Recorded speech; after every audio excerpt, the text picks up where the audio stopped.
കർത്താവിൻ്റെ മഹത്വമുള്ള നാമം വാഴ്ത്തപ്പെടുമാറാകട്ടെ. അനുഗ്രഹീതമായ ഈ നല്ല പ്രഭാതത്തിനായിട്ട് കർത്താവിന് സ്തോത്രം ചെയ്യുന്നു. ഈ പ്രഭാത സന്ദേശം കേൾക്കുന്ന എല്ലാ പ്രിയപ്പെട്ടവർക്കും വീണ്ടും വരുന്നവനായ ക്രിസ്തയേശുവിൻ്റെ ധന്യമുള്ള നാമത്തിൽ എൻ്റെ പ്രഭാത വന്ദനങ്ങളെ ഈ നിമിഷം ഓർപ്പിക്കുകയാണ്. പ്രാർത്ഥനയോടും ദൈവാസികത്തോടും കൂടി ഈ സന്ദേശത്തിലേക്ക് നിങ്ങളുടെ ശ്രദ്ധയെത്തിരിക്കുന്നു.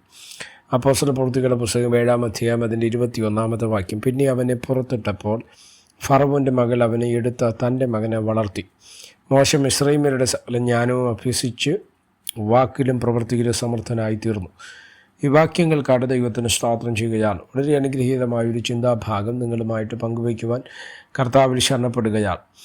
അപ്പോസ്തലപ്രവൃത്തി 7-ാം അധ്യായത്തിൽ സ്തെഫാനോസിൻ്റെ പ്രസംഗത്തെയാണ് നമുക്ക് കാണാൻ കഴിയുന്നത്. പഴയ നിയമത്തിലെ ചില ഭാഗങ്ങൾ ഉദ്ധരിച്ചുകൊണ്ട് പ്രസംഗിക്കുന്ന ഭാഗം. അതിൻ്റെ അവസാനം എന്ന് പറയുന്നത് സ്തെഫാനോസിനെ കൊല്ലുകയായിരുന്നു. രക്തസാക്ഷി, ആദ്യത്തെ ദൈവസഭയുടെ രക്തസാക്ഷി എന്ന് വിശേഷിപ്പിക്കത്തക്ക രീതിയിൽ സ്തെഫാനോസ് മരണപ്പെടുന്നൊരു ഭാഗത്തെ നമുക്ക് കാണാൻ കഴിയും. എന്നിവിടെ അദ്ദേഹത്തിൻ്റെ പ്രസംഗത്തിനകത്ത് ഉദ്ധരിക്കപ്പെട്ടൊരു ഭാഗമാണ് മോശയെ പറ്റിയുള്ള പരാമർശമാണ് നമ്മൾ വായിച്ചത്. മോശയെ പറ്റി സ്തെഫാനോസ് പറയുന്നത് ഇങ്ങനെയാണ്: അവനെ പുറത്തിട്ടപ്പോൾ ഫറവോൻ്റെ മകൾ അവനെ എടുത്ത് തൻ്റെ മകനായി വളർത്തി.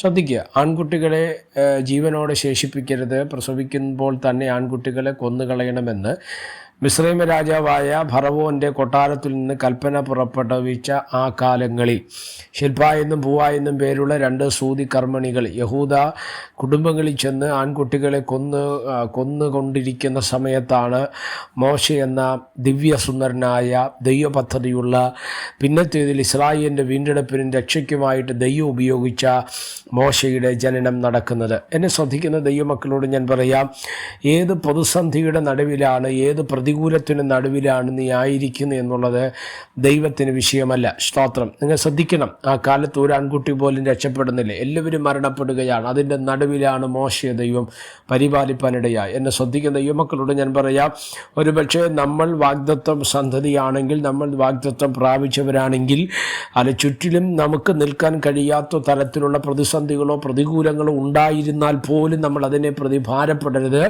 കാരണം നമ്മുടെ ദൈവത്തിന് പ്രത്യേകതയുണ്ട്. വാഗ്ദത്തമുള്ളവനെ ദൈവം സൂക്ഷിക്കുവാൻ തക്കവണ്ണം ഇടവരും. മോശ ദിവ്യസുന്ദരൻ എന്ന് കണ്ട് 3 മാസം അവൻ്റെ വീട്ടിൽ അവനെ ഒളിപ്പിച്ചു വെച്ചു, സത്യമാണ്. എന്നാൽ ഇവിടെ സ്തെഫാനോസിൻ്റെ പ്രയോഗം നിങ്ങൾ ശ്രദ്ധിച്ച്, അവനെ പുറത്തിട്ടപ്പോൾ എന്നാണ് പറയുന്നത്. നമ്മൾ പുറപ്പാട് പുസ്തകം വായിക്കുന്ന സമയത്ത് ഞാങ്ങളുടെ കൊണ്ടൊരു പെട്ടകമുണ്ടാക്കി അകത്തും പുറത്തും ഈലും പശയും തയ്ച്ച് ഈ കുഞ്ഞിനെ അതിനകത്ത് കിടത്തി നൈൽ നദിയുടെ ഒരു ഭാഗത്ത് കൊണ്ടുപോയി വയ്ക്കുന്നൊരു ഭാഗത്ത് നമുക്ക് കാണാൻ കഴിയും. എന്താ ശ്രദ്ധിക്കപ്പെടേണ്ടത്? എന്നെ ശ്രദ്ധിക്കുന്ന പ്രിയമുള്ളവർ, ഒരു കാര്യം ഞാൻ തിരിച്ചറിയുക: എവിടെ കൊണ്ട് നിന്നെ ഒളിപ്പിച്ചാലും, എവിടെ കൊണ്ട് നിന്നെ വെച്ചാലും, നിന്റെ മേൽ വാഗ്ദത്തം കിടപ്പുണ്ടോ, സ്വർഗം നിന്നെ നിശ്ചയമായിട്ട് പുറത്തു കൊണ്ടുവരിക തന്നെ ചെയ്യും. അതിനകത്ത് സംശയമില്ല. അവനെ സ്തോത്രം. ഇനി മുന്നോട്ടുള്ള ജീവിതം എന്തു ആകട്ടെ, ആരുടെയും കയ്യിൽ കിട്ടട്ടെ, ഇല്ലെങ്കിൽ മരണപ്പെടട്ടെ, നമുക്കത് കാണണ്ട എന്നൊക്കെ പറഞ്ഞായിരിക്കും അവൻ്റെ അപ്പനോ അമ്മയോ സഹോദരങ്ങളോ ഇങ്ങനെ ചെയ്തത്. പക്ഷേ ദൈവത്തിൻ്റെ പദ്ധതി അതല്ലായിരുന്നു, അതിനെപ്പറ്റി വേറൊന്നായിരുന്നു. അതാണ് സ്തോത്രം. ഞാങ്ങണ കൊണ്ടുണ്ടാക്കിയ പെട്ടകത്തിനകത്തു നിന്ന് ദൈവം മോശയെ രക്ഷിച്ചു. ആരിലൂടെ? ഫറവോൻ്റെ പുത്രിയിലൂടെ. ഈ ഭാഗം നമ്മൾ വായിക്കുമ്പോൾ ഒരു കാര്യം കൂടെ നമ്മൾ ചിന്തിക്കണം. ഫറവോൻ്റെ കൊട്ടാരത്തിൽ നിന്ന് പുറപ്പെട്ട കൽപ്പനയാണ് യഹൂദ ജനത്തെ, ഇസ്രായേലിൽപ്പെട്ട ആൺകുട്ടികളെ കൊന്നുകളയുക എന്നുള്ളത്. കൊന്നുകളയുമെന്ന് കൽപ്പന പുറപ്പെടുവിച്ച ആ സ്ഥലത്ത്, ഇല്ലെങ്കിൽ ആ കൊട്ടാരത്തിലാണ് ദൈവം മോശയെ വളർത്തുവാൻ തക്കവണ്ണം ഇടവന്നത്. എന്നെ ശ്രദ്ധിക്കുന്ന ദൈവമക്കളെ, എവിടെയാണോ നിന്നെ തകർക്കുമെന്ന് പിശാച് മനുഷ്യൻ വിധി എഴുതിയത്, എവിടെയാണോ നീ മുടിഞ്ഞു പോകുമെന്ന് നിനക്കെതിരെ വിധിയെഴുത്ത് വന്നത്, അവരുടെ മുൻപ്, ഇല്ലെങ്കിൽ ആ സ്ഥലത്ത്, ഇല്ലെങ്കിൽ ആ ഏറിക്കകത്ത് ദൈവം നിന്നെ വളർത്തുമെന്നുള്ളതിന് സംശയമില്ല. അതിനൊറ്റ ആധാരം മാത്രമേ ഉള്ളൂ: വാഗ്ദത്തം നമ്മുടെ മേൽ ഉണ്ടായിരിക്കണം. വാഗ്ദത്ത സന്തതിയാണോ നീ? ദൈവത്തിൻ്റെ പദ്ധതി നിൻ്റെ മേലുണ്ടോ? നീ തകരുവാൻ ദൈവം അനുവദിക്കരുത്. ശത്രുവിൻ്റെ മുൻപാകെ മേശ ഒരുക്കുന്ന ദൈവം ഇന്ന് പ്രഭാതത്തിൽ നിങ്ങളോടുകൂടെ വെളിപ്പെട്ടു വരും.